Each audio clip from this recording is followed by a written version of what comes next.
Hello, friends, and welcome back to r/IDontWorkHereLady and our first story about how Karen's greed has consequences. Dumb broad took my chocolate milk. I was out at a local grocery store just doing a basic food run. While walking past the milk coolers, I grabbed the last 2 pint bottles of chocolate milk. As I let the door to the cooler close and put the bottles into my cart, I noticed a rather hefty woman standing a tad too close to me. As I start walking away, I hear her say, "Where are you taking those?" Unaware she was talking to me, I kept walking. Next thing I know, my upper arm is being grabbed and pulled. Now, for reference, I'm about 6'2", and I'm built like a brick crap house, and generally a fairly bristly person, so I'm sure my demeanor didn't help the situation. At first, I just sort of stared at her, kind of surprised that she had the gall to act this way with a stranger that looks like I do. HW. I said, "Where are you taking those?" Me. What? HW. What are you doing with those chocolate milks? Me. Buying them? HW. Oh, well, first off, lose the attitude. And second, I'm sure you're supposed to let customers have them, not take them for yourself. Now, at this point, I will point out that it took me some time to realize that she thought I worked there, because the uniform for this store is red shirts and khaki pants. I was wearing tan pants, a red, white, and blue flannel, and a brown jacket. Me. What are you talking about? HW. Those were the last 2 milks. Give them to me. Me. F off. I then walk a few aisles down to look at soup, and I step a few feet away with my cart so as to not block other people trying to come through the aisle. I see movement in my periphery. I figure it's her and decide it's best just to laser focus on the soup and ignore her. After waiting for a bit and sensing her leave, I go back to my cart and notice that my milks are gone. I'm now in a sort of mood where the next person that talks to me could be Tom Hanks, and I'd probably be rude. I continue my shopping when the woman comes walking over with an employee, I'm assuming a manager. She shoves one of her sausage fingers in my face and shouts about how this is the employee that took my groceries and told me to F off. I want him fired now. Now I realize what was going on, and I just about lost it. Me. I don't effing work here, you moron. Manager. Whoa, hey now. HW, see what I mean? Fire him. Manager. Ma'am, he doesn't work here. HW. Then why did he say he did? Me. I didn't. HW, you better watch your tone. My husband is... At this point, the woman was cut off, though I'm genuinely curious about what her husband was. An eggplant farmer? As big a C word as her? The world may never know. Anyway, another store employee cut her off, and this one was wearing a black shirt and khaki pants. Although the shirt had the store logo on it, I believe he was their asset protection employee. AP. Ma'am, may I look in your bag? HW. What? No. Why? Manager. What's up, Greg? It's not his real name. AP. Was watching the manager, saw her take something out of this guy's cart and put it in her bag. At this point, I started laughing. HW. To me. Screw you! To the employees. I was going to pay. I just didn't want him to try to take them back. I started to walk up to the front so I could pay and leave, and as I get there, I notice a couple of local police officers walking in, and an employee point them over to the guy in the black shirt, who's now walking the woman up front as well.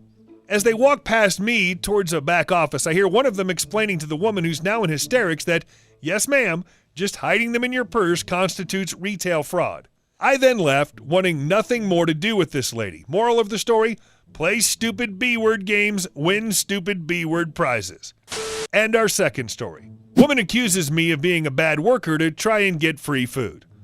About a quarter of a mile away from my high school, there's a McDonald's that many students apply to work at. A few of my friends work there currently, but I do not. Many of them are seniors and don't have a full school day and work there in the morning. At the end of their shift, most of them change in the bathroom and head home or to school.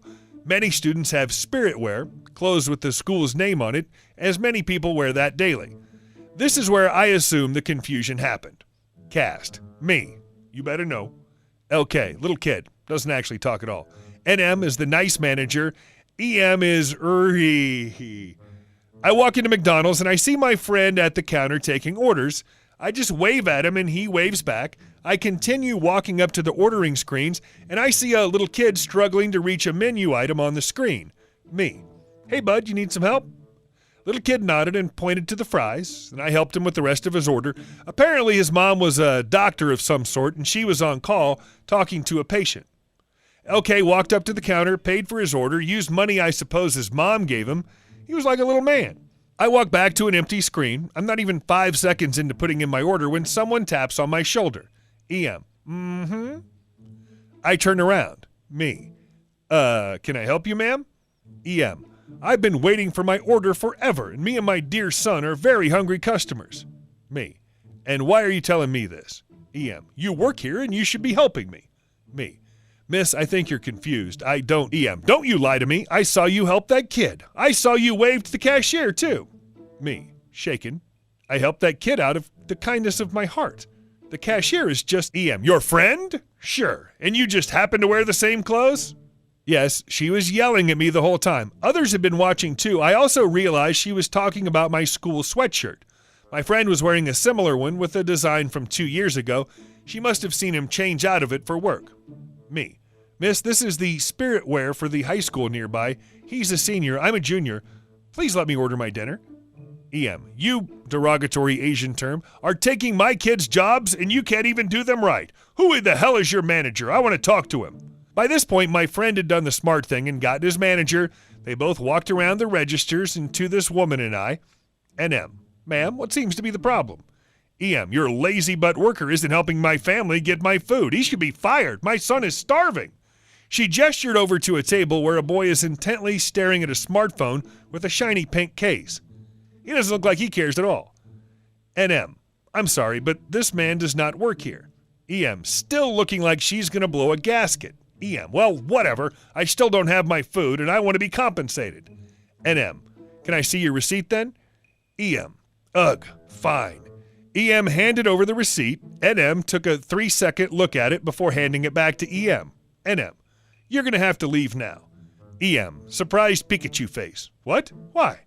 NM. This receipt is from 2 weeks ago. You're causing a disturbance. Please leave. EM's face goes red. EM yelling multiple derogatory terms. You're all racist. I'm leaving a review so bad you'll never get business again. She then grabbed her kid as she stormed out. All three of us are standing there dumbfounded. The NM offered me a free meal, but I declined. I order my meal normally and enjoy my dinner.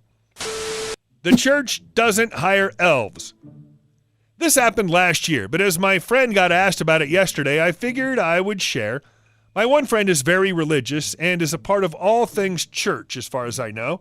So when they have plays or concerts, I think they just call them performances, she's always a part of them, which means as her ever-loyal friend, she asks/requires me to attend at least one performance of each one she does that year.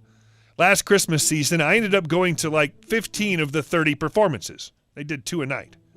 Well, the time in question was when I'd ended up attending the performance after several hours of me playing an elf in an event that another friend had asked me to help her with. So here I was, dressed like an elf, going to support my friend's church performance. I was tired. In the line in front of me was this couple and their 3 kids, and the kids were going pretty much insane. They were yelling and screaming and running around. One even tried to climb on a nearby chair. The parents would switch which one would chase the running kids around as they were trying very hard to get their children under control. I groaned, forgetting I was still dressed as an elf. I loudly said, Santa is not going to be happy when he hears how you guys are misbehaving. The kids stopped and stared at me. I was even taken aback by how sudden their response was. I seriously didn't think they would have even heard me. The kids all came back to their parents, or rather they all ran up to me. Wow, an elf! You know Santa? I'm good, I promise. That's what the kids were shouting, plus a few other things. So 3 kids at once. Yeah, I'm not going to be able to remember everything they said since they like to talk over each other. Took me a few moments to realize that I was still dressed as an elf. The parents looked at me like I was their savior. I sighed. Well, happy kids are quieter than wild bored kids. So I smiled at the kids. Yeah, I'm Jingle, and yeah, I know Santa for sure. Are you really an elf? You have normal ears, said one of the kids. I laughed. Oh yeah, I was born with rounded ears. All elves with round ears get a special job. I shouldn't tell you this, but there are elves all around all year round. We're undercover elves. And we use how we look like normal people to spy on kids and report back to Santa. Since you know, he's super busy this time of year, meeting everyone and making sure all the presents are done, we keep an eye on things for him, hoping these kids would buy the story. Oh wow, the kids chimed. They bought it. And during the next 20 minutes or so, they asked me questions about Santa and stuff. I spent all the time pretty much telling them about all the different things I've seen in movies about Santa. They were a lot calmer. So we got our tickets and watched the performance, and after the show, I sat in the lobby to wait for the next show. And the original group of kids ended up coming up to me with more kids. So between the performances, I entertained the kids with stories about Santa. They were calm, so I was cool just telling stories to the kids. Again, I got tickets, watched the show. After the performance, I met up with my friend, and we were just chatting when this elderly woman came up and touched my arm.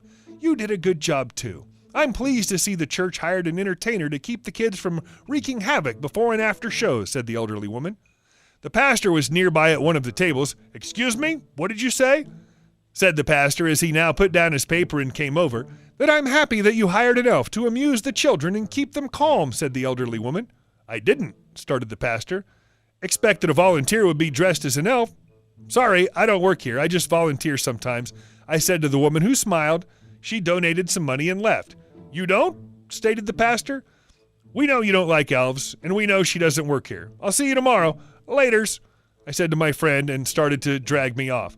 The pastor and I do not get along, and my friend called me today asking me to show up again as an elf this year since the pastor's already getting upset that people are calling him to make reservations to have the elf watch their kids between performances.